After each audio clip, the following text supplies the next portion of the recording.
Na província espanhola de Saragoça, 8 localidades já foram evacuadas por causa de um incêndio que ficou fora de controlo este domingo. Depois do Reino Unido, a França, com a seca a espalhar-se na Europa, aumentam os países que avançam com restrições ao uso da água.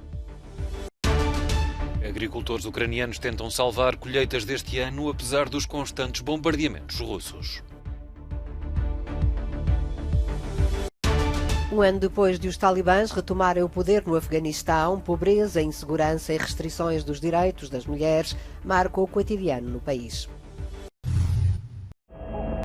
Um incêndio no nordeste de Espanha avançou rapidamente durante a noite e ficou fora de controle este domingo. Na província de Saragoça, 8 localidades foram evacuadas, cerca de 1.500 pessoas tiveram de abandonar as casas. O chefe do governo de Aragão destacou a situação crítica na cidade de Añón de Moncayo. Ali, a prioridade para os 300 bombeiros que combatem o incêndio é proteger a vida das pessoas. Em Portugal foi extinto o incêndio que começou há uma semana na Covilhã e que atingiu a Serra da Estrela. A área ardida pode ultrapassar os 14.000 hectares. Nos últimos 7 dias, o que aconteceu na última semana, mas sempre com alguma preocupação e com muita cautela que nós temos que olhar para aquilo que está a acontecer. Isto já era previsível, que os ventos aumentassem a sua intensidade, por isso é que é muito importante a continuidade da presença de todas as equipas no terreno.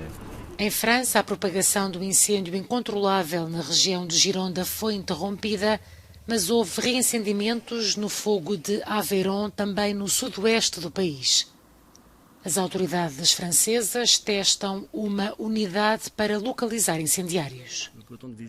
O pelotão de vigilância foi criado recentemente e é um dispositivo inovador que foi posto em prática pelo comandante regional.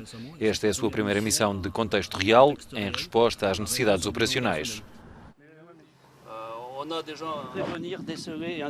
Esta nova unidade também sensibiliza as pessoas sobre os riscos de atividades nas florestas.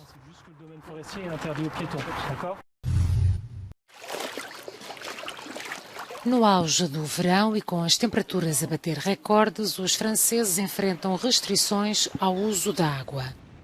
As medidas foram introduzidas nos últimos dias. Na região de Lyon, por exemplo, é proibido regar a relva ou lavar o carro e na Riviera Francesa vários chuveiros de praia foram desligados. A campanha Salvar a Água está a ser divulgada nos meios de comunicação, mas muitas pessoas foram apanhadas de surpresa. Esta turista conta que está de férias e por isso não vê muita televisão nem as notícias. Não sabia das restrições e que por isso não há chuveiros em várias praias. Concorda com a medida, diz que é preciso ter cuidado com tarefas que podem ser evitadas, como lavar os carros com frequência. No sudeste de França, o nível da água no turístico lago de Annecy desceu 33 centímetros desde o início do verão. Quem tem barcos no porto diz que neste momento é com grande dificuldade que conseguem transportá-los para dentro do lago. Na Hungria, os últimos 7 meses foram os mais secos desde 1901. 10 dos 12 departamentos de gestão da água do país estão em alerta. O aumento da procura está a ser compensado com a água armazenada. Ainda não são precisas restrições, mas existe uma margem limitada para garantir o período da rega nos campos.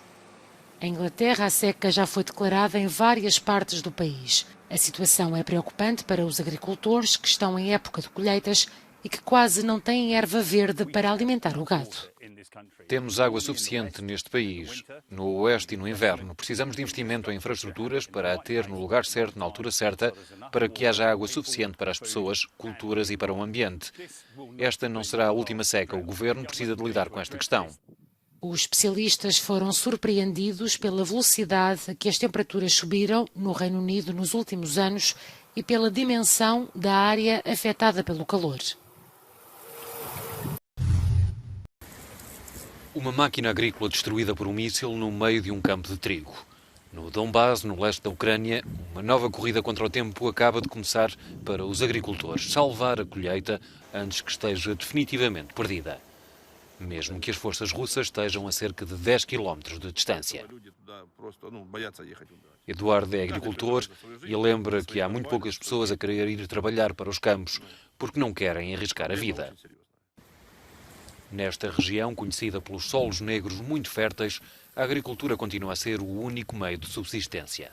A invasão russa fez baixar o preço de venda dos cereais, mas por pouco se consiga ganhar, há quem veja nos campos uma forma de resistência. Svetlana garante que é assustador trabalhar nestas condições, mas entre ficar em casa com medo e vir trabalhar, prefere vir trabalhar. Embora as exportações de cereais tenham sido retomadas no início de agosto, as explorações agrícolas continuam a ser bombardeadas. Muitos agricultores ucranianos acreditam que as forças russas estão a queimar deliberadamente os campos para destruir o mais possível as colheitas.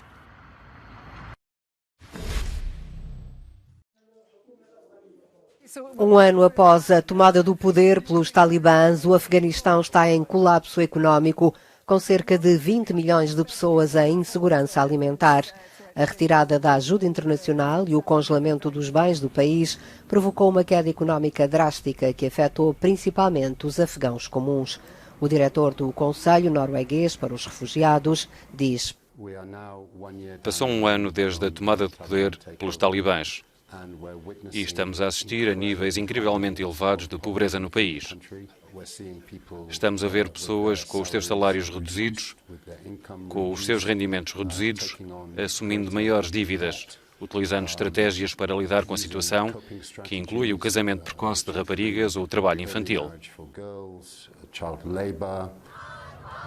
As mulheres vão mantendo a força para protestarem, mas os seus protestos não amolecem o coração dos talibãs, que prometeram ao país e à comunidade internacional respeitar os seus direitos, mas dispersam as manifestações com tiros.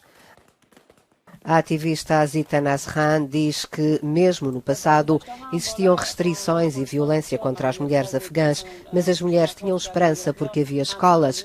As mulheres e as raparigas podiam servir o seu país através do seu conhecimento, diz, mas agora até perderam a única esperança que tinham, que era a educação. Para além da pobreza e do rigor da vida sob o regime talibã, os afegãos estão sujeitos aos ataques frequentes a mesquitas e às minorias por parte do Estado Islâmico.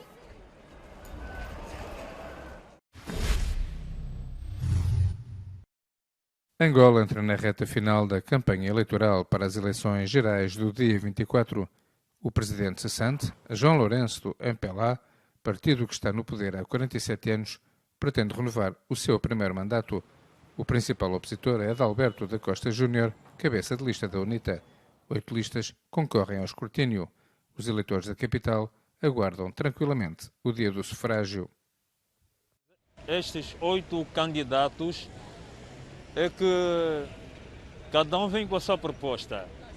Não basta só falar, não basta só dar a proposta, queremos ver o que vai acontecer daqui a 5 anos. Eu acho muito bom, acho que as eleições servem para que o povo possa escolher aquele que pode lhe representar, não é? E isso tem a ver com a democracia.